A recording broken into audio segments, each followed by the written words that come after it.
I'm sorry, I forgot there was noise with this. Good afternoon, my name is Igno Breukers. Thank you for having me and inviting me for this great event. I'm very honored.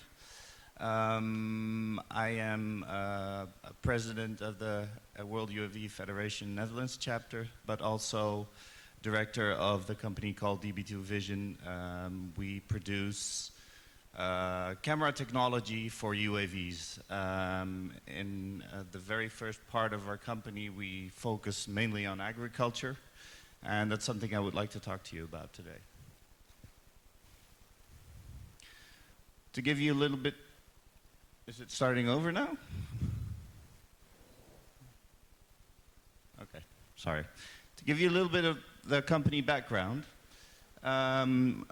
my two partners and I have a long history in imaging and hybrid sensor development.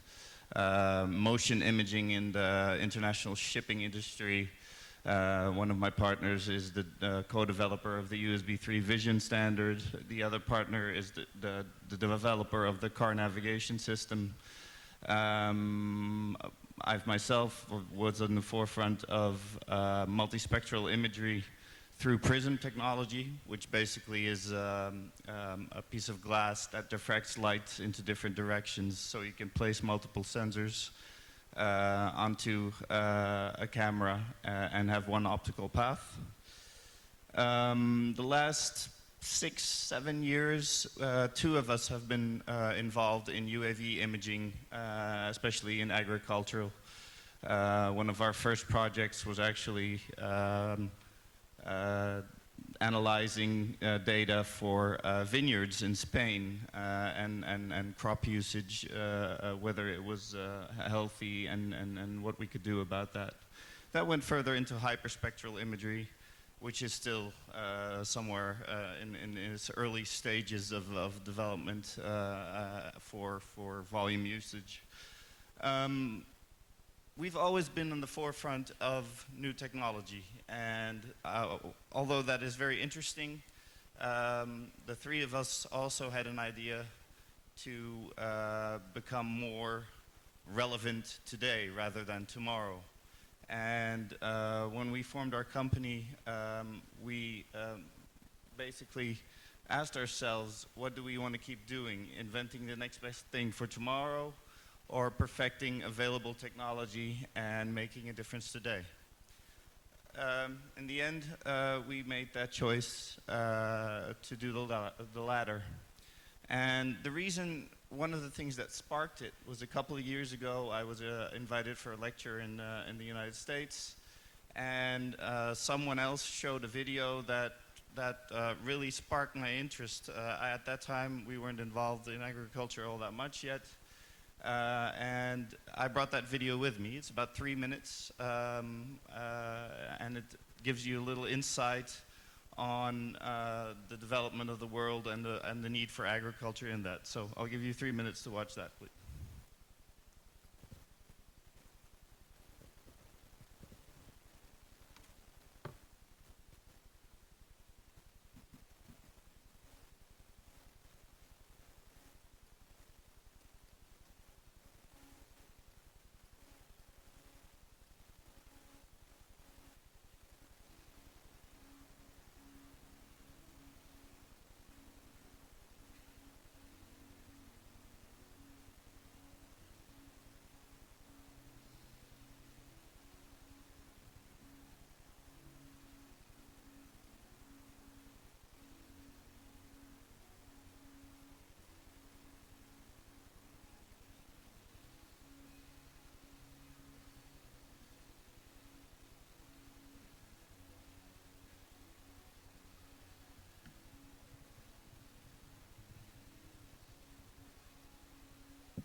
Well, I do realize that sounds kind of like a doomsday video, but I think we can all agree that something needs to be done. And one of those things is getting technology, drone technology, UAV technology for agriculture more and more into the space of volume usage rather than the front runners and research institutes.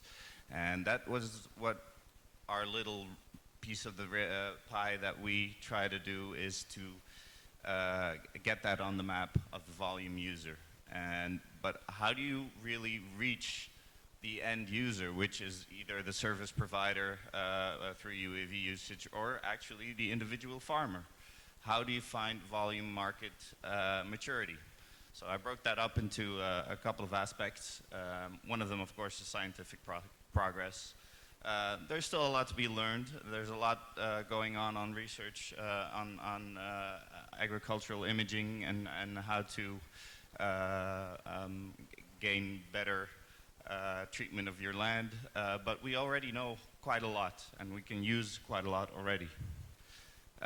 Second thing is affordability. If you want to reach the volume user, you're going to have to get the prices down. Third, ease of use. Most farmers are not engineers. They would like to use something that is effective, that is fast, and easy to use so that it doesn't take him all day to be able to operate it. Compatibility. It needs to work together with several systems. It's not just a drone. It's also usage of a camera. It's also usage of software. It needs to be compatible with each other. And collaboration. There's not many companies that do it all alone. There needs to be more collaboration in between the companies to get to a full solution. The farmer wants a solution. He doesn't want technology, he wants a solution. So that's when you reach him. So let's break that down. Scientific progress. Well, we already started with precision agriculture imaging in the early 1970s when the uses of Landsat remote sensing satellite. And of course that was on very low resolution, so you only saw on big, large scales what was happening. 80s already saw some more, saw yield mapping and grid sampling and predictive computer models. We all know how slow the computers were at the time, but you know, that was progress as well. But it really started booming in the 21st century, and most of the reason for that is actually UAV technology. This facilitated so much into doing work on the land and making it quicker. One of them being spraying drones. The other one being remote sensing drones for multispectral imaging and seeing your crop stress and knowing what to do before it's too late. So we go to affordability. When I started in multispectral imaging, there was actually one founding company that started this all, and the cheapest camera they had was $18,000. Slowly but surely, the prices went down.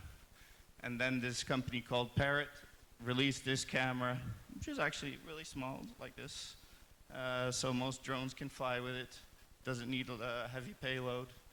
And it cost $4,000. And it kind of remained on that price ever since 2016. It never went down. And we believe and have researched that getting that price down even further will reach a much larger market. Because it's not just a camera, of course. You also need to buy a UAV. You need to buy software. So we released our camera a couple of months ago at half that price. And we are hoping that this will be a start of more competitive market and more volume usage. So, third aspect, ease of use. When you use a camera, I'm just talking about the cameras because ease of use of UAVs is not my specialty, but multispectral images having it of exactly the identical area, because you need in different spectral bands the reflection of your area that you're trying to analyze. So in the case of our camera, we analyzed the images in red, green, blue, and infrared. And the infrared reflection or absorption of the land will give you information on whether your crops are healthy or not and where they're not healthy before the human eye can see it. Of those images, of course, you can get a true color image as well, so you can recognize better where you're looking at. And through certain algorithms and indexes, you can identify where you have stress points on your land. Having all individual images is not going to help a farmer. So basically, what you also need to do is have a good software program that stitches the images together. This is a project we did in Sydney, Australia. And here you can also see the stitch of a large field. And you already, with RGB, you can identify easily some stressed areas, but it doesn't cover it all. When you use an agricultural index called NDVI, and don't look at that red because that's non-natural material, but if you look at the areas that are not green but more yellowish and reddish, that is where there's stress on vegetation. The yellowish areas are not really seen with just RGB color images, and that is actually that part of your crops that can still be saved during the season, rather than just identifying that, oh, well, we have a problem, but we can't do anything about it anymore. And once the eye can see it, it's usually too late. So this is technology that would really help the output of your crops during the season. Compatibility. That was a challenge for my company, to be honest, because as a camera manufacturer, we do not have a lot of influence on UAV manufacturers nor on the software developers. So what does it mean at the stage that we came onto the market? We have to be compatible with all these drones just to get them to fit, to get the payload, to have the right equipment to hang it under the drone or inside the drone if it's a fixed wing. But on the other end, our output of our imagery needs to be compatible with all these kinds of programs as well. Well, we underestimated that, I have to say. That's why we had a year and a half delay before it finally got released. So compatibility is very important and still needs to be improved. I'm glad that we are past that stage now, but it is something that is important for volume usage. Let me go to a very interesting example, agriculture in China, and that is because it's a market so big, but also quite advanced in many ways. So I have some data on the Chinese agricultural market, but also the UAV market. 70% of all UAVs are manufactured in this country. 20% of commercial UAVs in China are used for agriculture, which is great. China has 8% of the world's total arable land. That means China is feeding 21% of our entire world. And that's not just China, by the way. I've counted it. There's at least another billion of people that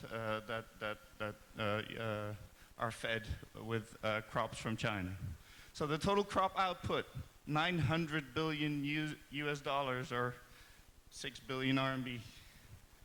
I think that should be 900 million, by the way, if I look at the translation. So there's 200 types of farm crops in China.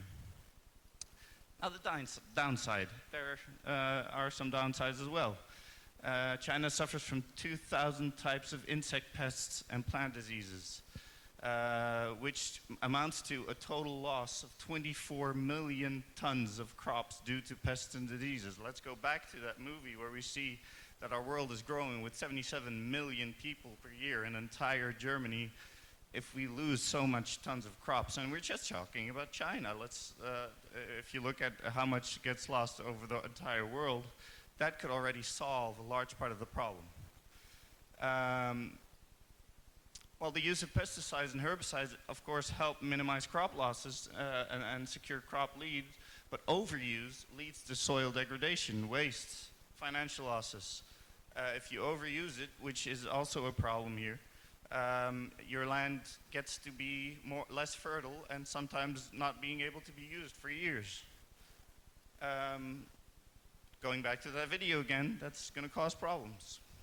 So one of the solutions, and that's being heavily promoted here as well and is being used quite often already, and I very much would promote that in Europe and America as well, is the usage of spraying drones.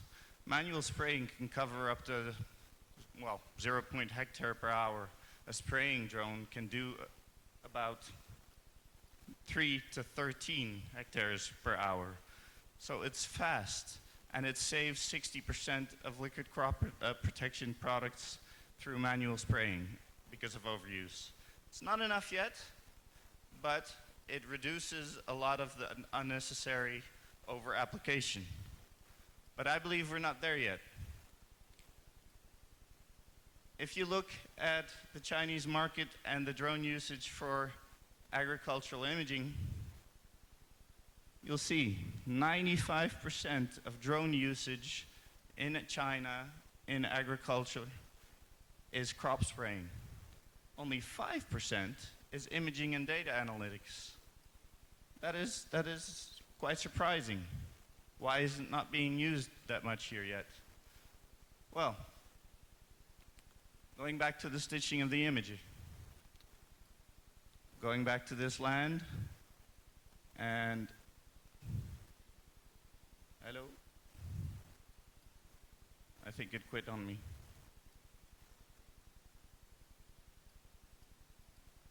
Going back to this image, just imagine having the crop sprayer, which by the way has a downside of only holding semi-small pieces of tanks rather than the tractor that can carry a lot more, being able to effectively spray in the areas only where it needed, and how much you know how to spray with this knowledge that you gain from multispectral imaging. That will save so much of your land. It will save so much of your resources, finances, and everything. It'll create a perfect model for true precision agriculture. So, what do you need for this? You need collaboration. But my experience, maybe it's me, but my experience is that most manufacturers live on islands. Drone manufacturers of scouting drones live on an island. Camera manufacturers, like myself, but also my competitors, live in their own world, as the software developers do. And then there's crop spraying drones. Same thing, same island. They all do their thing, but I don't see enough collaboration. But having that collaboration of actually having a drone manufacturer be the initiator of working together with camera companies to form a solution and software, rather than what's being done now mostly is the service companies that will buy a drone, get a camera, make a mount, and get it all put together into a solution for the farmer. This should be, in my opinion, a responsibility of both the manufacturer of the UAV as the manufacturer of the camera to work together and get a solution done. But not just that. We're not there yet. To scout your land and know where to spray and how much. Work together with spraying drone companies. I don't see many spraying drone companies using multispectral imaging before they start spraying, but they could use and benefit so much from it. There's a big company in Guangzhou, I'm sure you all know it, X Aircraft, now called XAG, who have actually noticed this and are working on that. And they are, I think, doing a very good job being one of the pilots of going into the collaborative actions and doing it all and working towards true precision agriculture. So I hope there's going to be more companies like them, more drone companies that will initiate cooperation with the camera companies rather than let it be and let service companies do it themselves. Thank you very much.